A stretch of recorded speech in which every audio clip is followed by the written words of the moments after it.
வணக்கம். இது நம்ம செய்தி சேனல்.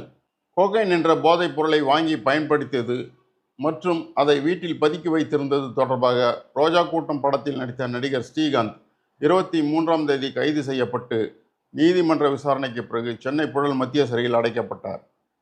போதைப் பொருள் பின்னணி மற்றும் வழக்கு தொடர்பாக சென்னை போலீசார் தீவிரமாக விசாரித்து வருகின்றனர்.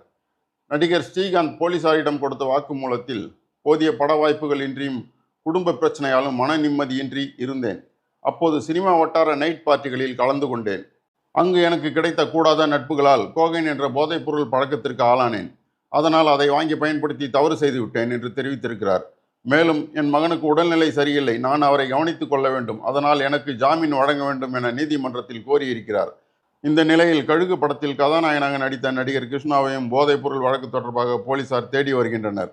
மேலும் போலீசாரின் விசாரணையில் போதை பழக்கத்திற்கு அடிமையான தமிழ் பட உலகின் பிரபல நடிகர்கள் மற்றும் அவர்களுடன் தொடர்பில் இருப்பவர்கள் பற்றியும் தெரிந்துள்ளது.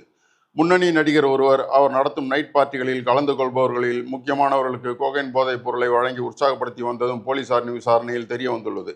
அவர்கள் விசாரணை வளையத்திற்குள் கொண்டு வரப்படுவர்.